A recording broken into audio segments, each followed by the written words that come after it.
Miércoles 20 de noviembre. Saludos, señoras, señores, bienvenidos un día más a este espacio, a esta revista de prensa, a este recorrido que hacemos cada mañana por los kioscos, por las portadas de los periódicos que se publican en Córdoba, Diario Córdoba, Diario El Día, Diario ABC. Un recorrido que, como cada miércoles, nos acompaña en este recorrido Rafael Aranda. Rafa, bienvenido. ¿Qué tal? Buenos días.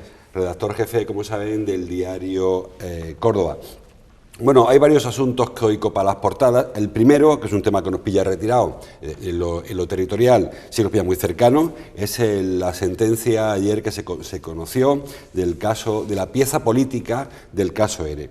Titula Diario Córdoba: mazazo a la corrupción del PSOE en la Junta de Andalucía. Un titular lo tienen a 5 columnas con fotos pequeñitas para el expresidente José Antonio Griñán y también el expresidente Manuel Chávez. En el Diario El Día, foto también para los dos principales condenados, o los más mediáticos al menos. Las duras condenas de los ERE, titula el diario del Grupo Yolía, lo tienen, que estigmatizan a la Junta del PSOE.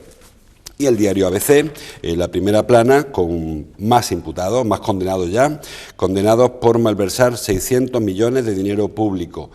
Bueno, por malversar y por prevaricar, porque no todos son por malversación. Una sentencia, Rafa, demoledora, que se esperaba que fuera contundente. Quizá la condena a prisión de, por ejemplo, Pepe Griñán, de José Antonio Griñán, es la que ha sorprendido un poco más. Bueno, 7 años después de instrucción, hay que recordar que la instrucción del caso de los ERE ha durado 7 años y, y lo que durará, porque de hecho solamente se ha juzgado una de las 185 piezas que componen el caso, en las que se troceó el caso de los ERE, dada su dimensión. Pues bueno, 7 años después de la instrucción del caso de los ERE, los tejemanejes que se habían ido sucediendo dentro de la gestión de los fondos de subsidio por el paro en la administración autonómica ya se habían ido conociendo. Solamente faltaba ponerle la etiqueta de culpabilidad y bueno, y depurar las penas por las que se iban conocer la sentencia, con la que se iban a ir también castigando esas responsabilidades, ¿no? Como bien ha dicho, un caso muy llamativo, porque de los 21, en esta pieza, de los 21 procesados que había, 2 eran presidentes de la Junta de Andalucía, y había también por medio una serie de consejeros con poder en las gestiones de Hacienda y de Empleo y directores generales, ¿no? Se han puesto ya, como digo, las condenas, se han depurado las responsabilidades, y a las conclusiones en las que ha llegado en su sentencia la justicia en este caso es a que, bueno, efectivamente se tejió una red, un sistema, digamos, con el cual las subvenciones, las ayudas por desempleo podían sortear la intervención como corresponde o como hubiera correspondido del interventor de la Junta de Andalucía, a pesar de que tanto intervención como los servicios jurídicos de la Junta advertían de esa serie de irregularidades, ¿no? Se han establecido dos tipos de condenas, unas por prevaricación, otras por malversación. Y de hecho eso es lo que diferencia el caso llamativo, que mucha gente ayer se preguntaba de por qué de los 2 presidentes que hay de la Junta de Andalucía, a uno se le condena a inhabilitación, en este caso por prevaricación, y a otro se le condena también con años de prisión, con 6 años de prisión, que digamos que es el castigo más llamativo de todos, y no solamente con inhabilitación, como es el caso de Chávez. Por prevaricación se le condena a Manuel Chávez, por malversación y por prevaricación a José Antonio Griñán. La razón... Un paréntesis pequeñito. Prevaricación es dictar una disposición injusta a sabiendas. Malversar es utilizar fondos públicos para algo distinto a lo que se aprobó. Digo porque entramos en lo jurídico que a veces nos liamos. Efectivamente. ¿Por qué a Chávez prevaricación? Pues porque la sentencia señala que siendo Manuel Chávez presidente de la Junta de Andalucía, y aun poniendo en su conocimiento tanto la intervención de la Junta de Andalucía como los servicios jurídicos de la Junta, que se estaba llevando a cabo un procedimiento irregular, no hizo nada por impedir ese procedimiento irregular, y el procedimiento siguió llevándose a cabo. Entonces, sobrecae encima de Manuel Chávez una condena, en este caso, de inhabilitación por prevaricación. ¿Por qué José Antonio Griñán se le condena además a su vez por 6 años de prisión? Pues porque cuando empezaron a suceder los hechos, José Antonio Griñán era consejero de Economía, no era presidente de la Junta. Entonces, sobre José Antonio Griñán cae condena de malversación porque siendo el consejero de Economía fue el que dictó, digamos, su consejería la orden de ese procedimiento y a su vez, siendo presidente de la Junta de Andalucía, teniendo conocimiento de esa irregularidad también por parte de intervención y de los servicios jurídicos, siguió llevándose a cabo y no hizo nada por impedirlo. Por lo tanto, ahí confluyen dos delitos, prevaricación y malversación. De hecho, de las personas que eran juzgadas, hay 2 que son muy significativas, que han sido absueltas, que son el interventor y el jefe de los servicios jurídicos, el ex jefe de los servicios jurídicos, porque en ambos casos se reconoce que cometieron su papel de advertir de que lo que se estaba llevando a cabo era irregular. ¿Quiere decir que las ayudas también que se fueron adjudicando eran todas irregularidades? No. En este caso lo que se juzga es el procedimiento. Sabemos, porque hay mucho publicado y porque la propia sentencia lo reconoce, que hubo casos de amiguismo, de enchufismo y que se colaron ayudas que no debían de haberse llevado a cabo. Pero también es verdad que algunas de las ayudas que sí se dieron sí correspondían a empresas que estaban pasando por un mal momento y que por tanto urgía que recibir alguna inyección económica por parte de la Administración. Pero no quiere decir que los 680 millones de euros que irregularmente fueron a parar a manos de empresas, todos, absolutamente todos, fueran también de forma irregular, o sea que en sí, sino que ahí lo que se reconoce es el montante total, pero no el fin último que algunos de esos millones pues de hecho, tuvieron. En las piezas separadas que quedan, que son 180 y tantas, como decía antes, algunas de esas piezas se supone que se va a pedir que se devuelva el dinero que se entregó a algunos particulares, a empresas, porque en el fondo de todo esto es un clientelismo, se acusa al PSOE de un clientelismo, de haber estado regando sobre todo la Sierra Norte de Sevilla, que es donde más casos se dieron, para mantener un control político. Si son ayudas irregulares, se supone que se pedirá la devolución. Hombre, no la cuantía total, la cuantía total, pero claro, forma parte, claro, dentro de, como en cualquier procedimiento, cuando un dinero se otorga y se recibe a sabiendas de forma irregular, corresponde también indemnizar o devolver la cantidad que corresponde, ¿no? Llama mucho la atención, por ejemplo, que en el listado de las personas condenadas ayer, pues no hayan salido nombres muy significativos y que han sonado mucho y que han tenido mucho impacto mediático a lo largo de estos 7 años, como puede ser pues, el conseguidor Lanza mismo, ¿no? Por ejemplo, pero es que, claro, esos personajes, lo que se jugaba en este caso era la causa política, la pieza política, las responsabilidades políticas que ha habido en el caso, y ahora, a partir de ahora, pues caso a caso van a ir saliendo otro tipo de responsabilidades más técnicas, más ejecutivas, y en este caso, bueno, pues se irán también apareciendo otros nombres muy significativos, incluso condenas que se irán repitiendo de gente que ya está condenada porque también están procesados en esas otras causas, ¿no? Y conlleva pena de prisión, de inhabilitación y en algunos casos, por supuesto, restituir la cantidad que irregularmente se concedió. De hecho, también en otros casos, digamos, no es la misma causa, pero casos más o menos parecidos en los que se ha señalado como posibles delitos de corrupción, tenemos los cursos de formación y ya hay una sentencia que obliga a un sindicato en concreto a devolver parte de la causa, de las cantidades que recibió irregularmente, ¿no? Bueno, o incluso una similitud quizás no muy acertada por mi parte, el tema de Fundación Guadalquivir Activo en Córdoba, Fundación Guadalquivir Vital, son subvenciones que parece que no están justificadas, que se le obliga a devolver. Otra cosa que luego pueda o no devolverlo, me creo insolvente, pero que en principio la justicia... En principio, efectivamente, claro, por eso digo, y en los casos, los que ya digo, no todas las ayudas se van a tener que devolver porque hay ayudas que efectivamente fueron a parar a manos de empresas que por una vía, digamos, legal o regular también lo hubieran ido recibiendo. En este caso, lo que se ha juzgado y lo que se ha condenado es el procedimiento que se llevaba a cabo, más que el fin, aunque el fin también haya sido irregular en muchos casos. Efectivamente. Son 5 los consejeros condenados a prisión, además de José Antonio Griñán, Antonio Fernández, José Noviera, Carmen Martínez Aguayo y Francisco Vallejo. El más cercano es Griñán, una persona que sin ser cordobés, Griñán nació en Madrid, pero está muy vinculado a Córdoba. Es diputado por Córdoba, fue diputado por Córdoba del año 92,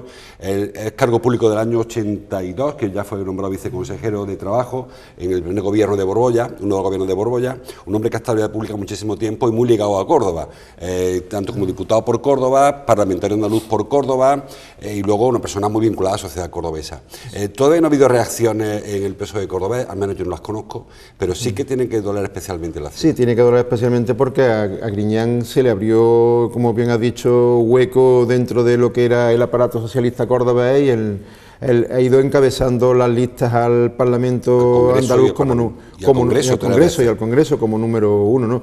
La verdad es que quienes lo conocen ponen la mano en el fuego por José Antonio Griñán, porque es una persona que, caso de lo era aparte, los años que ha estado al frente de responsabilidades públicas, bien como ministro del Trabajo, bien como consejero de la Junta de Andalucía, bien en su última etapa como presidente. Ministro de Sanidad también fue 2 veces. Y ministro de Sanidad, efectivamente, había dejado imagen de ser una persona intachable y honesta, ¿no? De hecho, los que le conocen saben que a nivel personal, José Antonio Griñán es una persona cercana, próxima, afable, que escucha, con un talante muy tolerante, y ya digo, una persona que el sello que tenía puesto era el de ser una persona honesta.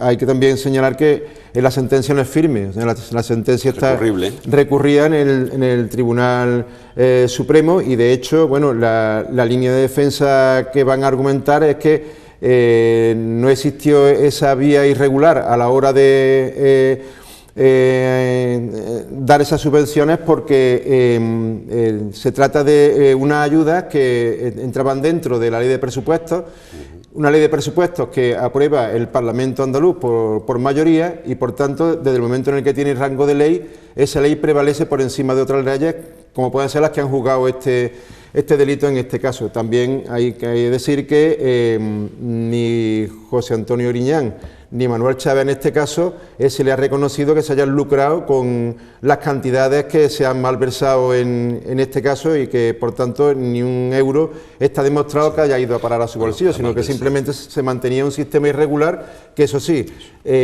ha dado sin control, ni el control que por parte de la administración que así requería, una cantidad de millones, pues que es de las casi que de las más importantes que se han malversado en la historia de España. El malversar no hace falta que haya enriquecimiento. El caso, por ejemplo, más cercano de Oriol Junqueras, que está en prisión por malversar, y tampoco se enriqueció. Es decir, malversar es destinar dinero público a un fin que no está aceptado, que no está dentro de los cánones. En cuanto a la malversación, como tú dices, coincido en que tiene más defensa. Prevaricación no tiene defensa alguna, porque fueron advertidos reiteradamente, como le ocurrió también a los catalanes por su servicio jurídico, y por ello están todos condenados por prevaricación. La diferencia es importante. Prevaricación no suele llevar aparejado más allá de la inhabilitación. Un caso también muy cercano, muy cordobés, Herminio Trigo fue condenado por prevaricación y fue inhabilitado.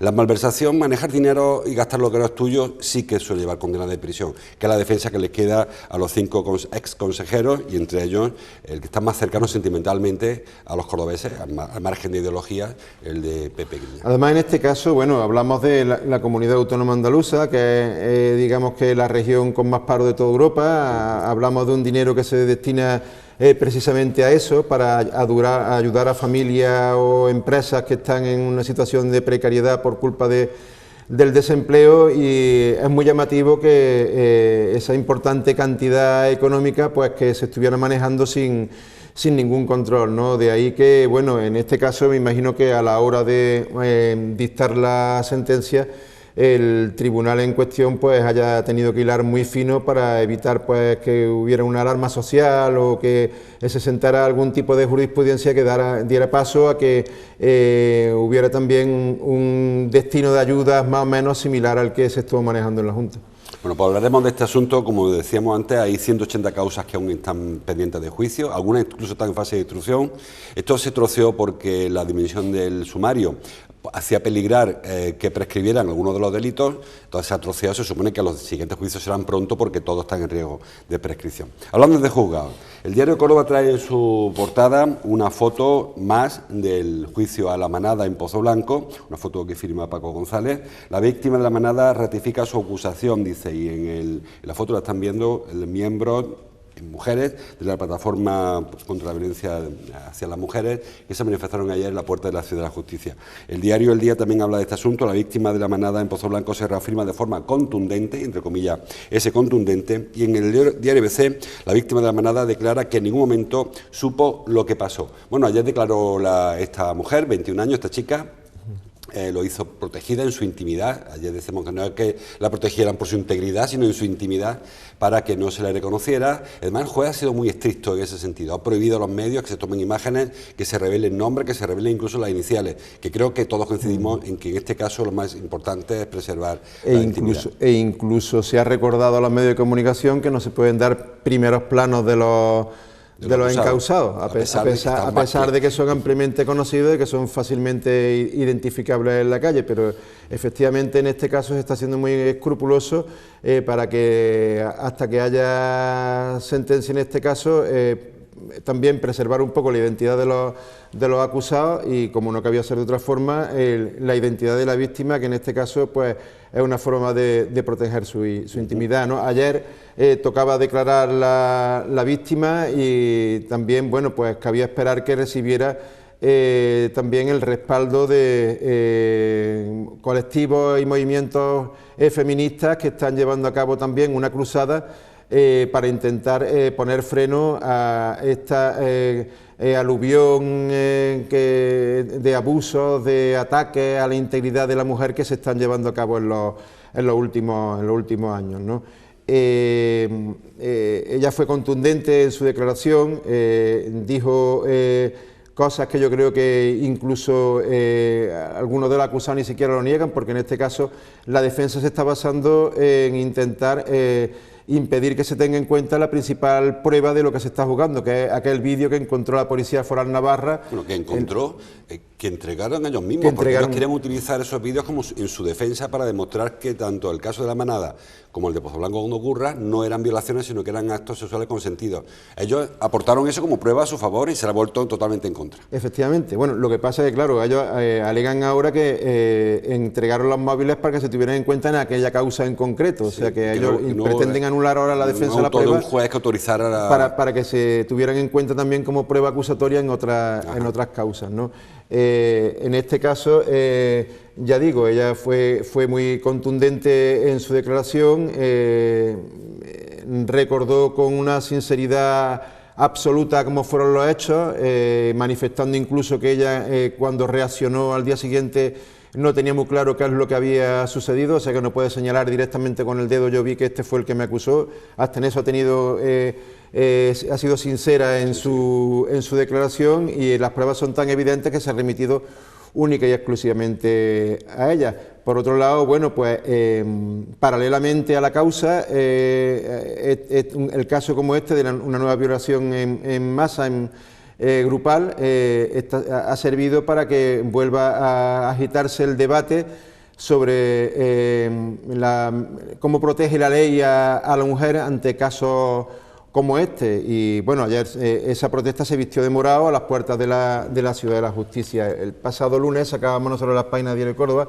que incluso el propio presidente de la Audiencia de Córdoba aludía a que la ley antes de su última modificación era incluso más protectora de la mujer que la ley que se está llevando, que manejan los jueces y los juzgados ahora, ¿no? Y por tanto, bueno, pues quizá habría que empezar a escuchar también un poco más esas voces de colectivos feministas y para valorar si realmente estamos a tiempo ahora de introducir modificaciones en la ley que acaben con estas prácticas abusivas. O recuperar la ley anterior, que no discriminaba tanto entre abuso y agresión, que es la que ahora está motivando todo este tipo de protestas. La diferencia entre un abuso sexual o una agresión sexual, que hasta la reforma que impulsó el gobierno de Zapatero no existía, o estaba era más proteccionista de la mujer. Eso es lo que precisamente se supone que mientras que el papel y el peso de la mujer avanza en la sociedad, sin embargo la ley parece que en este caso dio un paso atrás, como reconocen los propios jueces, ¿no? Seguimos avanzando. Foto en el diario, foto pequeñita en el diario Córdoba para Antonio Díaz, que es desde ayer presidente también de la Cámara de Comercio. Antonio Díaz, dice diario Córdoba, busca unidad de acción en la Cámara y CECO. También aparece en el diario ABC, la Cámara de Comercio vuelve a fundirse con CECO en la presidencia de Antonio Díaz. Durante un tiempo, en la etapa de Luis Carreto, ya coincidieron la presidencia de la patronal y de la Cámara de Comercio, ahora vuelve a hacerlo. Por cierto, lo decimos siempre, y no es que sea ningún tipo de menoscabo a la figura de Antonio Díaz, es presidente de empresarios y no tiene empresa, no es empresario Antonio Díaz. Ahora presidente de la Cámara y que yo sepa tampoco es comerciante. Es comerciante, Antonio. No, bueno, digamos que cuando CECO... Una figura técnica casi más. Sí, cuando CECO decidió que el sustituto de Luis Carreto debía ser Antonio Díaz, cuando la gente, los empresarios que forman parte de la Confederación decidieron darle esa responsabilidad a Antonio Díaz, iban buscando un cargo más técnico que un cargo, digamos, de protocolo, de imagen, ¿no? Sin querer decir con esto que el cargo de Luis Carreto fuera solamente de protocolo de imagen, pero en fin, iban buscando eso, un cargo de gestor. En este caso, bueno, pues volvemos a una situación, nos retrotraemos a 10 años atrás, que son los 10 años que ha estado Fernández de Mesa al frente de la Cámara de Comercio, y vuelven otra vez a confluir dentro de una misma persona la presidencia de SECO y la presidencia de la Cámara de Comercio. En cierto modo responde a una lógica, dado que los intereses de la Cámara de Comercio y los intereses de SECO son prácticamente los mismos, ¿no? De hecho, la mayoría de los componentes de la Cámara de Comercio, de los asociados a la Cámara de Comercio, que es un organismo que vela por los intereses de los empresarios del comercio de Córdoba y sobre todo que le da representación y voz con el resto de las instituciones de una sola voz cuando van a plantear cualquier demanda, cualquier reivindicación ante el resto de las administraciones, la mayoría, digo, por no decir el 100% de los asociados a SECO forman parte además de la Cámara, de la Confederación de Empresarios de Córdoba. Sí. Por tanto, ante intereses unidos, parece que responde también, que tiene un cierto criterio y una cierta lógica, que sea la misma persona en la que lleve a cabo la representación de esas dos instituciones. Bueno, también en la Cámara está SECO, pero están otros que no son SECO, están las pymes, están los autónomos, que en principio no están en SECO, es decir, que también se supone que la Cámara tiene otros fines que no son los mismos que en SECO. Son mayoritarios SECO en la Cámara, con lo cual parece lógico que impongan su criterio. De hecho, bueno, que sea la misma persona o no, bueno, una cuestión quizás más estética que otra cosa. El sistema además electoral que tiene la Cámara de Comercio es un sistema muy complejo, que al final concluye en la elección de la presidencia, pero son 30 mesas, llamadas también así, 30 mesas para las que se presentan distintas candidaturas, hay elecciones por cada una de las mesas, de las 30 mesas, pues al final el representante de cada una de esas mesas es el que elige al presidente de la Cámara finalmente, ¿no? Un proceso, ya digo, que es largo y que, bueno, pues sobre el que caen muchos nombres, y a lo largo del proceso electoral pues van apareciendo muchas empresas y muchas personas que aparecen y desaparecen, y en este caso, bueno, pues había una amplia mayoría no solamente en la decisión final de las 30 mesas, sino en las candidaturas que se presentaron para cada una de las mesas en las que eran miembros de SECO. En la elección anterior hubo más disputas, la proclamación de Antonio Díaz de hecho ha sido como único presidente, no ha habido ni siquiera que llegar a votar. Recuerdo que en las últimas elecciones en la Cámara de Comercio, frente a Ignacio Fernández de Mesa, se presentó una candidatura que recordar encabezada por Rafael Vado, que en este caso pues iba respaldada por lo que tú has hecho referencia, muchas pymes de pequeño y mediano comercio de Córdoba, y fue superada en la votación final por la candidatura que abanderaba Fernández de Mesa, que venía a su vez pues con cierto respaldo de la Confederación de Empresarios. Anécdota también, Vado, presidente del Comercio, no ha podido tampoco tener obstáculos para llegar a la Cámara de Comercio. Una cosa que a veces habría que aclarar qué exactamente y para qué sirve la Cámara de Comercio, que es una asignatura pendiente que tenemos mucho. Más cosas, vamos avanzando que se acaba el tiempo. Dice el diario Córdoba, un detenido por la colisión múltiple en la avenida de Manolete. Lo peor, aparte de la detención, que hay una chica, una niña herida, que está, creo que ingresada todavía, esta mañana al menos lo estaba. Parece que fue una carrera ilegal en la avenida Manolete, y que un volantazo de uno de los participantes... Ya se llevan denunciando desde hace tiempo que en Córdoba, al igual que en otras ciudades, no es que seamos un caso especial, se vienen llevando a cabo, sobre todo fines de semana, aunque esta vez no fue un fin de semana, ha sido un lunes, competiciones ilícitas de este tipo, ¿no? De carreras de coches ilegales, carreras de motos ilegales, sobre todo y que provoca un mayor riesgo por tramos urbanos, pues si todavía se hace en la afuera de la ciudad, en una calle desierta y abandonada, pues bueno, eso no conlleva a lo mejor una serie de daños a terceros, como en este caso ha producido, además, sobre una menor, una pequeña, que se ha visto de repente de víctima inocente de el abuso que se hace del ocio con cosas, actitudes ilegales por parte de algunos, ¿no? Eso también forma parte, pues, últimamente vemos como cada vez hay determinados tipos de ocio, digamos, en los que tiene un componente muy importante la violencia, forma parte de esa perversión en la que lleva a cabo, en la que está cayendo cada vez más la sociedad, por lo que se denuncia de falta de valores o porque se ven influenciados por el poder de atracción que cada uno quiere tener, porque la mayoría de estas cosas después se cuelgan en redes sociales, dentro de entornos, egos, multiplicación de egos, etcétera, etcétera, etcétera. Y bueno, pues cabría empezar a estudiar también, igual que hemos dicho antes, el tema de las penas jurídicas por el caso del abuso a la mujer, si la ley no debería ser quizá más dura para casos de este tipo en los que se hace un uso de la violencia como parte añadida a lo que cada uno emplea su tiempo de ocio, que puede también llegar a provocar serias lesiones y serias lesiones graves a la convivencia. Pues sí, ojalá que se recupere pronto esta chiquilla. Hay que decir que el detenido no es el causante del accidente, sino un tercero que estaba por allí, que también participaba en las pruebas, pero no ha sido el que provocó el accidente en el que viajaban, contra el coche que viajaban estas niñas heridas y sus padres. Coches que además estaban en situación ilegal, ¿no? Porque uno tenía el seguro cumplido, otro no había pasado la ITV, son vehículos que normalmente ni siquiera deberían de estar circulando. O sea, que en este caso, ¿sabes, Rafa? Es como cuando vas a robar y te piden licencia de armas. El delito es otro. En el sentido es que me pidas la ITV en un vehículo que está cometiendo un delito ya de por sí. Efectivamente. ABC trae la portada en su página 2, foto para Alberto Montejo, que ha sido cesado, dice. La Junta cesa a Alberto Montejo de la dirección de Minas Zara. Bueno, realmente no ha sido un despido. No. La Junta está renovando el Consejo de Minas Zara y tal, y dentro de esa renovación ha caído Alberto Montejo. Quizá una de las renovaciones de cargos que más se están haciendo esperar desde que hubo el cambio de gobierno en la Junta de Andalucía sea precisamente el de las cabezas visibles de museos, monumentos, etcétera. En Córdoba, por ejemplo, en lo que es la dirección de los museos provinciales que dependen de la Junta de Andalucía, todavía no se ha producido ningún relevo significativo. Y en este caso, bueno, no ha sido, como bien dice, un cese en sí. Lo que pasa, bueno, se intuye, o él también ha intuido, que va a ser relevado del cargo porque sale la plaza a concurso y se ponen por determinadas condiciones, y él ahora, pues en un momento dado, tendría que concursar para ver si reúne esos requisitos y seguir llevando a cabo, pues, la gestión que estaba llevando en Medina Zara, que además hay que señalar que ha sido una gestión eficaz, ¿no?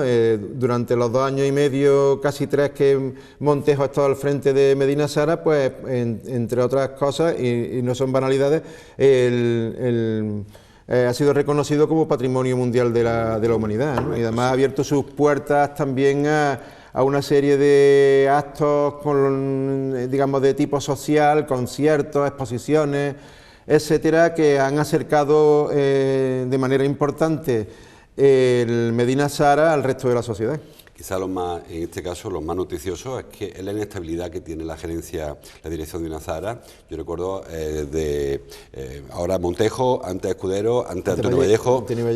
Es decir, que a lo mejor hace falta un poco más de estabilidad y sacarlo de vaivenes políticos, un yacimiento de esa importancia cultural, patrimonial, histórica. Hombre, cabría esperar que al salir la plaza a concurso ahora se busque un perfil que no sea político, se busque un perfil que no sea son políticos, técnico, son arqueólogos todos ellos, historiadores, efectivamente, pero siempre están volcados hacia un sitio u otro. Pero que le dé ya una línea de continuidad de tal forma que mucho más técnica, el mucho trabajo que todavía hay que llevar a cabo en Medina Zara se pueda sacar adelante, ¿no? También es muy significativo que desde la programación de Medina Zara como Patrimonio de la Humanidad se lleva hablando y existe el compromiso institucional de que se va a llevar a cabo un plan de apoyo económico, un plan estratégico, digamos, para promocionar aún más la imagen de Medina Zara y el potencial que Medina Zara tiene.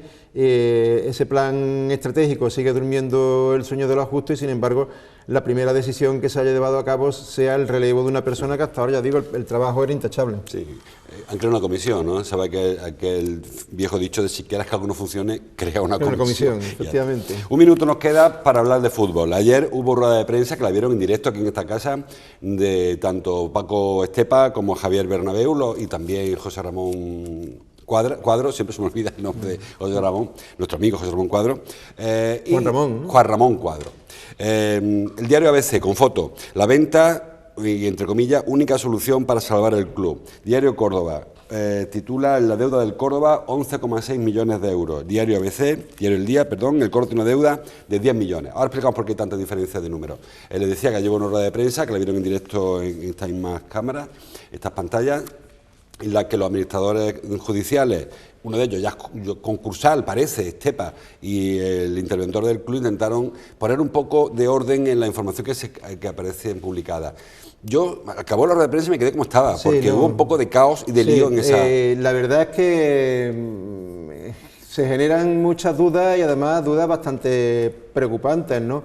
Efectivamente, los dos administradores judiciales, ya uno de ellos administrador concursal, Paco Estepa, dieron una visión real de la situación que ahora mismo tiene el Córdoba Club de Fútbol, una deuda de más de 11 millones de euros, y lo preocupante en este caso es que esos más de 11 millones de euros, una parte importante es deuda a cortísimo plazo, que no es una deuda que pueda ir negociando para intentar aplazar e intentar buscar procedimientos de proviene del convenio de 2011-2021 que queda por pagar todavía. Que queda por pagar todavía, de ahí los dos autos del otro día. Primero hay que cerrar un concurso de acreedores para después poder abrir otro, ¿no? Pero claro, se sabe que había dos soluciones posibles, una el inyecto económico, otra la venta, dos soluciones posibles. Lo que no se sabe es si esas dos soluciones posibles son la solución. O sea, hay una solución, pero no se sabe si es la solución, porque en este caso Estepa no aclaró si realmente el paso que se va a llevar a cabo para, separar lo que sería la sociedad anónima deportiva de lo que es el club de fútbol. La federación le da el beneplácito, claro, y el Córdoba Club de Fútbol puede seguir manteniendo su identidad y compitiendo con esa misma hay una cosa identidad. Que ayer lo explicaron. En el auto del juez dice que se pone en venta la unidad productiva. Es decir, hay una parte del club que no se pone en venta, porque se vende un trocito, hay un trocito que no se vende. Voy a aclarar porque al menos ayer recurrí casi que a Barrio Sésamo para que me explicaran qué es la unidad productiva y qué es lo que se está llevando. Me interesa más, Rafa, qué no es la unidad productiva. Efectivamente, vamos a ver. El telespectador que nos está escuchando vive dentro de una casa que está en ruinas, pongamos por caso, la casa se viene abajo. Sin embargo, dentro de la casa hay una serie de elementos que sí funcionan. Hay una familia que vive, hay unos muebles en los que yo me siento, un electrodoméstico que funciona, una cocina que a mí me da de comer todos los días, etcétera, etcétera, etcétera. Entonces, ¿qué es la unidad productiva? La unidad productiva es todo eso. Está la casa en ruinas y la unidad productiva es todo eso que sí funciona y que es lo que le da vida a esa casa. Pongamos por caso que dice el juez que vamos a intentar que prosiga la actividad de esa unidad productiva y por tanto vamos a intentar que vaya a unas manos que sepan gestionarla mejor. Pero a otra casa. Entonces, esa unidad productiva, esa casa sale de ahí, se queda la casa en ruinas sola. Y todos esos muebles, esa familia, esos electrodomésticos, eso se pone en manos de otra persona o en otra casa para que esa casa la gestione y prosiga la actividad. En este caso tenemos en el Córdoba Club de Fútbol Sociedad Anónima, como su propio nombre indica, confluyen un club, el Córdoba Club de Fútbol, y una sociedad anónima deportiva, que es una sociedad mercantil. Entonces, lo que hace en este caso es, de esa sociedad anónima deportiva, se saca el club de fútbol para que prosiga su actividad y eso es lo que sale a la venta, mientras que lo otro permanece y vaya que litiguen los que crean que son los dueños de esa sociedad anónima deportiva ruinosa. Ahora, ¿quién tiene los derechos para competir? ¿La sociedad anónima deportiva o el club de fútbol. Y eso es lo que ayer no aclaró Estepa y es lo que genera muchas dudas. Esa es la duda que tiene todo el mundo. Si los que quedan, que puede ser González o León, después del pleito del 13 de diciembre, si pueden, con eso que les queda sin vender, montar un club de fútbol y competir con ese club de fútbol. Digamos que entre las condiciones que se ha puesto para la venta del club, una condición es que se tiene que constituir una sociedad anónima deportiva ex novo para que gestione esa unidad productiva. Sin embargo, hay que recordar que en segunda división B no hace falta sociedades anónimas deportivas porque solamente son obligatorias en competiciones profesionales. O sea que podría seguir funcionando dentro de la liga de segunda división B sin ser sociedad anónima deportiva. Ahora, la duda es, ¿quién tiene los derechos para competitivos del Córdoba Club de Fútbol? ¿La Sociedad Anónima Deportiva Córdoba Club de Fútbol? Eso puede ser divisible, es un caso sin precedentes en la historia del fútbol español. El juez en este caso se acoge al derecho mercantil, que no sabemos si ese derecho mercantil también, bueno, pues respeta una serie de derechos que también conlleva la Federación Española de Fútbol para poder gestionar con cierta autonomía sus competiciones. Por eso digo que es una solución muy importante, porque si no hay esa solución el club se muere, porque es prácticamente imposible que a corto plazo pueda hacer frente a la importante cantidad de millones de euros que el club precisa, por mucho que este domingo los cordobesistas nos vayamos a volcar en intentar llenar el Estadio del Arcángel para dotar de cierta liquidez al club, o de que esta casa pues se haya volcado también, como ayer agradecieron los propios administradores para conseguir que el Córdoba pudiera afrontar el último desplazamiento, no solamente el primer equipo, sino el resto de las categorías y el resto de equipos del Córdoba Club de Fútbol.